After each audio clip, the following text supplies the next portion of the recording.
Welcome back to Club Fed True Stories. This is my What to Ask Your Lawyer series, video number 4. Today we're going to talk about your custody level. If you don't know, I did 52 months for wire fraud at a federal prison camp in Florence, Colorado. Watch my other videos if you want to know more about my time and my crime. But yeah, I got out about a year and a half ago, guys. So now I'm trying to make these videos to help out guys that went through what I went through while I was on pretrial for 4 years of living hell. And I wish I knew all these questions then to ask my lawyer.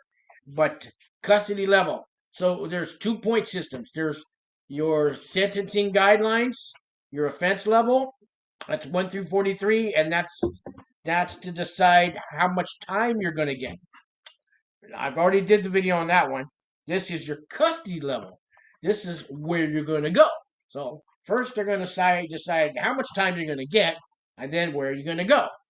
So if you want to go to a camp, a low, a medium, or a penitentiary, or do you want to go to the ADX Supermax? You're definitely probably not watching this video if you're going to ADX Supermax. You are locked up somewhere good and tight, and you know, people get out of the Supermax. Now, I worked there as one of my jobs as a camper. Started off dishwashing, worked my way up to cook at the Supermax, and then I went home to the camp every night after work. But so I got to see parts of inside of the Supermax. You guys, I don't think anybody that's watching this video is going there. Although people have gotten out and actually watched my video and sent me a comment. John Narducci, glad you're out, buddy. Glad you're out. Yeah, I made his trays. Anyways, this is questions to ask your lawyer. So you want to know, where are you going? Like, am I gonna get to go to a camp? You know what? I had 4 different lawyers, so they're all public defenders. But I had like 9 guys, these co-conspirator, co-defendants, whatever you want to call them, and they kept having these conflict of interest. First, I had a regular public defender from the feds, and he was a good guy, and he was working for me. He said, "Oh, your ex-girlfriend, her name came up," and he goes, "She was just in my office. I can't be your lawyer." And this is the one who snitched on me, and she still got 29 months, so that's what you get. Anyways, so we're show me off with the ex-girlfriend. Anyways, yeah, I'm still not allowed to talk to her, and I'm not talking to her, so you better not be watching. Anyways, so where was I? So I got another court-appointed lawyer, and he was okay. Then there was a conflict of interest. Another co-defendant was on his caseload. So then they gave me this lady, very great, great lawyer, worked real hard for me. I could say her name, Diana Weiss, because you worked great. I didn't get to keep her the whole way through because she got a job working for the government. In some role having to do with reentry. Anyways, I need to give her a call and let her know I'm out and I'm doing good. So they gave me a 4th guy, and he was just working with me through the sentencing. But had I known to ask all these questions all the way through, maybe I would have had a different outcome. At least I would have been able to know more. When you're on pretrial, you don't know if you get probation or 10 years or 20 years, and nobody believes you're going to prison because, they put you on these bonds, and I didn't have to put up no money for my bond. They just had me sign. And even though I was like homeless and had nothing to show to put up for the bond, somehow they trusted me. They said, "Cause we'll find you, we'll get you, and if it takes the rest of your life, you will pay back this $50,000." So if you're out on a bond and you don't show up for court, they will get you. They will find you. So they let me out on the bond. Back to the custody level. So to get into a camp, you need 11 points or less, and that's our goal, guys. I know you're facing prison time and you don't want to go at all, but the feds got that 94.6 conviction rate or 96.4 conviction rate. You're doing time. I hope you've gotten that far where you've accepted that you're going to go do some time. You're not going to get probation, not with the feds, unless it's a DUI, drunk driving in a federal park. You might get probation. If you're looking at 6 months or less, yeah, you could probably get probation. But they'll give anywhere from a year and a day, 10 years, 15 years. I know most of my viewers are nonviolent criminals, so that's why I'm talking these low figures, 10 years and less. These other guys are going to the penitentiary for 20 years, and woo, another world, another prison world, guys. Other channels cover that. I can't cover the penitentiary world. I'm sorry. Let me show you on my little thing here about custody level. So I'm on a site called Prisonology. It's in my links. A guy named Walt Pavlo put this together. Really good guy. He used to kind of do prison consultant. He's moved on up, man. He teaches criminology classes now at a university in Boston. And this guy answered the phone for me when I first was on pretrial. He used to have some videos taking them off. I'm gonna tell you, Walt Pavlo. I told him I didn't have no money, and he helped me through, answered all these questions for me, and worked, pretty much held my hand through all this. Then he put $100 on my books every month while I was in there. So out of the 52-month sentence, I did 27 months because I got out early for the RDAP and stuff, halfway house. So that's $2,700. Walt Pavlo, and he had $150 waiting for me the day I got in there. So like $2,800 this guy put on my books every month. I owe him my life. I keep a contact with him all the time. Just got an email back from him. I asked him to come on my channel now. He's kind of busy. Can't do it right now. He's kind of moved on from, and he's been out of prison now. God, 15 years. So he's got a real good life going, and I'm happy for him. And so there are some good guys out there with good channels. RDAP Dan's another one. But RDAP Dan, he could be expensive. Watch my videos for free, guys. And RDAP Dan's got a lot of great videos out there will help you. If you were to watch, instead of hiring a prison consultant, RDAP Dan has probably 300 videos. I'm coming up on 100. There's other guys. You could just watch all the videos. There's 500 videos. Maybe there's 1,000 videos out there if you search for them on all this camp stuff and white collar crimes and all that. And you wouldn't need to hire a prison consultant. Watch all these videos. Get a hold of me and Gmail contacts, whatever. I even got a Patreon thing, and we can talk. But I don't. Anyways, I don't ever want to be a prison consultant, guys. I couldn't see charging you $10,000 for something that people did for me for free. So, anyways, custody level. 11 points or less to go to a camp. And let's see down here. So, and there's different ways to get your points. So it's going to start with, it's determined by different things. The severity of your offense. Was it a low to moderate, a high, or a greatest? I'll get to that severity. I got another chart to show you on that. It also has to do with your criminal history. So I did another one. You need to know if you're category 1, category 2, category 3, category 4, category 5, or category 6. I was category 4, which gave me 6 points. Now I need 11 or less to get in, right? So I'm category 4 because I had a criminal history.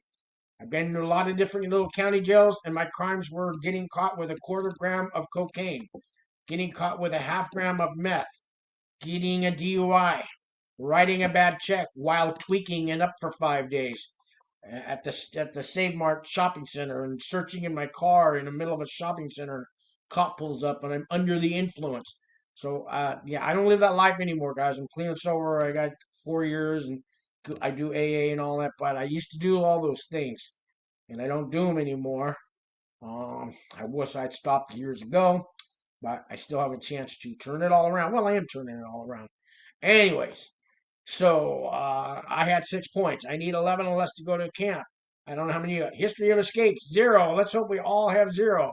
Because if it's been more than 15 years ago, it's 3 points. If it's been 5 to 10 years ago, it's 2 points. You know what I mean? So, and if you have any escape charges, you can't go to a camp anyway. So these points are only going to help you get to find out if you're going to a low or medium. History of violence. Let's hope it's all 0, guys. But, if you have something in there for domestic violence, your drunk girl. I had this girlfriend once. She get all high and tweaking out. And tweakers, they're always jealous and they always think they're cheating on each other. And we are. But she goes, I know you were sleeping with my fucking best friend. And you know what? I'm going to hit my head against the wall till it bleeds. Then I'm going to call the cops and tell them you did it. And she never did it, thank God. But had they came, I had a domestic violence charge, and you know what? They're going to believe her, not me, and so things happen. It's not always us that's violent, but it can happen. So you can get up to 7 points for your history of violence. And if I'm corrected, you have any violence, you're not going to do a camp either. Voluntary surrender gives you -3 points. So when you get sentenced, always volunteer to surrender. Always ask the judge, can I have some time before I surrender? Can I go there myself? You're going to get -3 points. So I had 6 points. I get the -3, I'm down to 3. Your age. So here, if you're 25 years or under, it's 8 points. If you're 25 to 35, 4 points. 35 to 54, 2 points. 55 or older, 0 points. I was 52 when I went in, so I got 2 points. So I was from 6 to -3, which is 3, to 2, which brought me to 5. Your education level, you know, I didn't have a GED. So that gave me 2 points. They added on. I got them taken off once I got there because I got the GED. They also says enrolled in making satisfactory progress to a GED program, 1 point. So sometimes they won't give you the 2 points, they'll give you one because they know you're going to take it when you get in there, give or take. So I had my 6 points. My criminal. I'll get to that. Drug abuse or alcohol. They're going to give you a point for that. So they gave me that, brought me up to 7. But you want that for the RDAP, so you got to take the point to get the year off with the RDAP. Just kind of the way it is. And the last thing I wanted to show you was severity of the crime. So your offensive severity. So this can give you like 1 to 9 points. There's greatest severity. There is high severity. Let's start with the greatest. So that's aircraft piracy, arson, assault, carjacking, drug offenses, it says see below, escape, espionage, explosives, extortion, homicide, kidnapping, robbery, all that kind of stuff. Yeah, you're not going to camp, buddy. You're going to the penitentiary with charges like that, even if you had less than 20 points. Oh, to get in a low, it's 11 to 16 points for low. Anything higher than that, you're going to a medium or a penitentiary. Take medium's 16 to 20, 21, 20 points and up, you're going to penitentiary. So high severity, arson, cruelty to children, cocaine. So here, if your cocaine is greater than or equal to 10K or 22 pounds or 10,000 kilograms, crack equal to 31 grams. So check this out. They've changed this law because of that First Step Act. So you could have 10 kilos of coke or 31 grams of crack, and it was the same thing. If you guys do the math, I mean, 28 grams is an ounce. I mean, it's not even close to nowhere near. I mean, so the powder cocaine, was a high severity for 10 kilos. That's a truckload, right? That's a lot. It's a pallet. 31 grams of crack, like an ounce of crack is worth the same as a truckload of fucking powder cocaine. Anyways, Trump changed that law, by the way. He did something good. Hashish, 250 kilos, marijuana, 620K, or 1.367 pounds. PCP, it's got your 100 grams. I don't know PCP, but 100,000 milligrams. And heroin or opiates, 2K or 4.4 pounds. Your meth, 17 kilos or 35 pounds of meth. This is all for high severity. I believe that's 7 points. And with all this stuff, you can still get into the camp. But if you're like under 25, you got your 8 points and you're going to get 7 here. That's 15. So the younger guys, man, you can't get anyways because you already get the 8 points for being young. But you get -3 for self-surrender, brings it down to 5. And if you got 7 here, 12, and you don't, yeah, you can maybe get into a camp. It's tough for young. You don't see too many young guys getting into a camp that are drug dealers. You see guys over 30 getting in a camp that are drug dealers. Moderate severity is next, and that's assault, auto theft, break-in and entry, burglary, child abandonment, contempt of court, and then the drug charges go down. It's 4K for cocaine. It's 1 gram for 1 gram of. Oh, this sucks. 1 gram of crack is equal to the same charge as 4 kilos of powder cocaine. Fucking bullshit. Anyways, hashish, 11K, marijuana, 55 pounds, PCP. Anyways, yeah, so low, moderate severity. So this is 3 points. Bigamy or polygamy. Wow. That's why we had Mormons at my camp. Oh, no, just kidding. I didn't know that's a crime. I mean, I guess it is a crime. Shit. Polygamy or bigamy? Wait, what's the difference? There's a bigot, is a bigamist, bigamy, bigamist, bigot, and then polygamy. Polygamy is where you're married to more than one person, right? And bigamy is where you're like racist. Are they the same? But anyways, somebody answer me that in the comments. Bigamy or polygamy or polygamy. But anyways, both of them, that's 3 points. Your cocaine is 4K. Your crack less than a gram is equal. So if I got if I got one little fucking $2 hit of crack, right, that's still equal to 4 kilos of fucking cocaine. Damn. Hash is 24 pounds, marijuana is 55 pounds, PCP 14 ounces, and it lists all the meth. Meth is 1.47 pounds. All that's 3 points. Okay. Property offenses between 2,000 and 250,000 is low to moderate. And I got another chart for that, but anything greater than $1 million. Oh, that's for the that's for the offense level. I don't have the chart for the money, guys, but I believe for my money I got 3 points and I got 5 points and I owed 1.7 restitution. Could be wrong, something like that.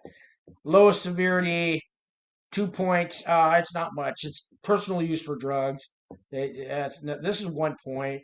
Less than $2,000 in property offenses, traffic laws, even liquor law. It's nothing there.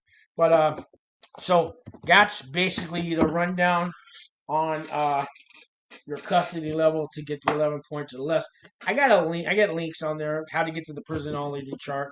The BOP, there's also have a link for the BOP to get to their custody classification, which is also the same thing as custody level. I hope you guys are all going to a camp. I hope nobody's going to prison. Really, let me take that back. I don't want you to go to prison. But if you did the crime, the feds are going to make you do the time.